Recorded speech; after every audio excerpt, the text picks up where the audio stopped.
So hello everyone. It's been a really long time since I last posted a video, and I'm so sorry for the sudden absence. I was really going through a very tough time in my personal life, but I hope that many of you are still looking forward to my videos, and this is going to be a very quick one, just a quick flip through of what has happened so far for the first quarter of 2022 in my life.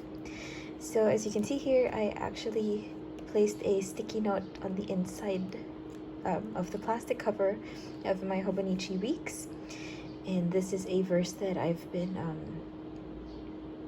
sort of clinging on to since my turbulent period has started. So this has been here since March. So let's get started with this very quick flip through. So I just have this notebook here to cover credit card expenses. I also have this reminder.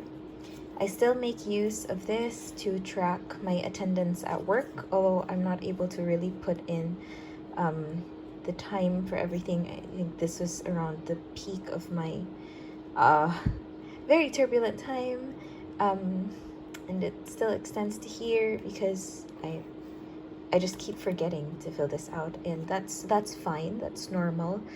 I hope that if you guys have a use for this particular tracker or any other tracker that you have, you don't feel like you have to fill it out completely or perfectly. That's not what your planner is for. It's a reflection of what happened to you for an entire year. So all the empty spaces that I didn't have like the energy to fill out,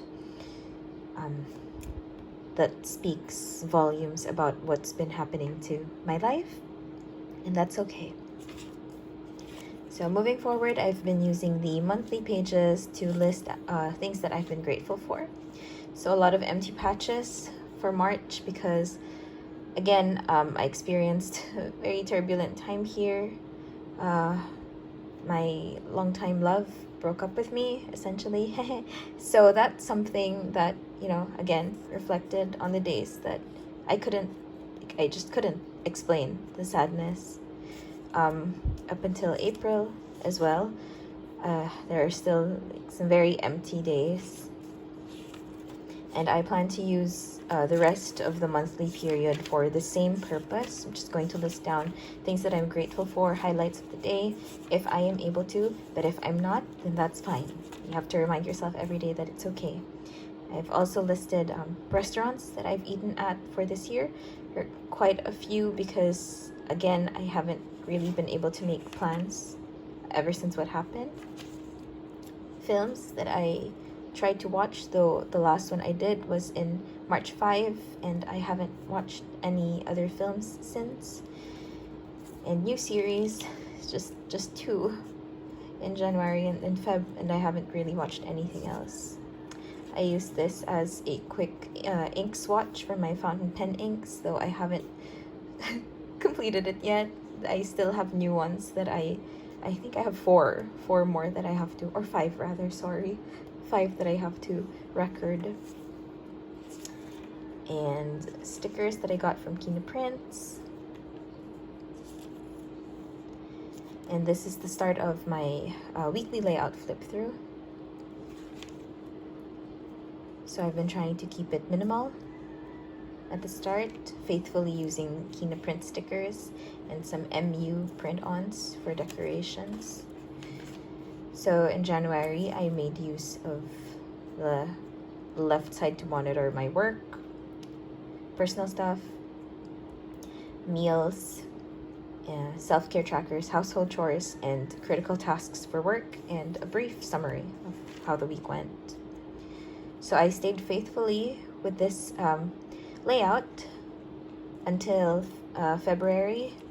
Then I started recording by time spent. So how often I spent working, sleeping, driving, or on me time, some habits, and again, the 8 critical tasks of the week, meals, things to do, events in the day, and appointments, meetings, and again, Kina print stickers. So I stayed faithfully to this. For Feb, I tried to actually extend it to March. So first week of March, everything was really good to start off. Felt this was, I think, the peak joyous week of my 2022 so far. But I have on the next page, I kind of just stopped on the bottom portion. Things happened, and I stopped recording on my time spent, stopped recording my meals, if any, and I just started getting so depleted with what was happening. I wasn't able to record anything. I was so out of inspiration. I was so lost. I was still working, but nothing seemed to go my way, really. And then here I started to fill things out with prayers, reminders, people I've talked to who have tried to help me come out of my sadness. Very minimal decorations you'll see here. This is probably the worst birth week I've had. And that's fine. That's part of it. And again, by the end of March, I actually made a conscious decision to let go of this format and to let go of the meals tracker, sorry.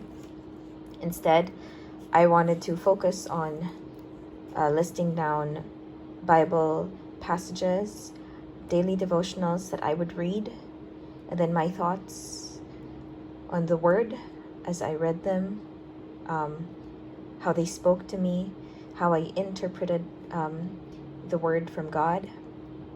And for those of you who aren't aware, I am a evangelical Christian, a born-again Christian. So I've been using this to essentially cling on to life, to cling on to hope that things will get better. And up to the present, that's still what I've been doing. So that's for the weekly section. I've actually prepared the rest up until this point, at least, or this point rather. And the idea at this point in April is just to break the weekday from the weekends, because I really want to highlight that, okay, this is the time I will spend for my work, and this is the time I will spend for myself, for my faith, for my family and my friends, the people who love me. And I need to use this right side to remind myself every day, so that when I do revisit this planner for the next years, I will see the grace of God moving in my life during this very turbulent time. Okay. So the rest is pretty empty up until the note section. I haven't been faithfully updating this. I am so sorry, but this is essentially the index for all the pages, how I use them, my bills tracker. I've used tabs from Kina Prints as well to mark that, tracking my investments, my savings, and of course my budgeting and expense tracker. I actually added a stationary expenses and an income tracker. And for April, I decided to make a very quick change. I indicated it here that I'm no longer going to use this format, this setup. And instead, I'm going to use an entire spread for to see my budget, how I would break down my essentials, my savings, my goals, my lifestyle funds, and my allowance for a certain period. Because at my new job, we receive our salary 4 times a month. So I'll be doing that. So again, budgeting tracker. And I am planning that all my expenses, instead of staying here, will actually move to the latter half. So I will be setting that up sometime this weekend. So the idea is to put April here, May, June, all the way until December. And then after December, that's where I'll put my expenses, just so I have that distinct division between the parts of my note section. And I hope that'll help me, you know, revitalize me. And that's actually it for my 2022 planner. I'm so sorry if it was rather boring. I really don't have a lot to say about this time, and I'm probably not going to edit a lot of this video after filming it, because I just want to share with you guys something that's raw and unfiltered, and just probably the purest form of myself at this point in time, that I'm really going through a difficult time. And I hope for those of you out there who are going through a troubled season or a difficult period in your lives, I hope that you stay hopeful, loving, and thankful for what you do have. Gratefulness is a very great way to address the sorrows in our life, so we're able to focus more on what's good, what we have, and who loves us, instead of what's lacking. So I'm praying for all of you. Thank you so much for watching this video up to this point. If you liked this video, please give a thumbs up. I would really love to hear your thoughts in the comment section about the layouts that you saw. I'm sorry I only grazed through them very briefly. I didn't really want anybody to be able to read through my personal thoughts. But all the same, thank you so much for being here today. Thank you so much for spending your time with me. And I hope you guys have a great coming week ahead and a rejuvenating weekend. Have a great day, guys. And I'll see you on the next one. Bye-bye.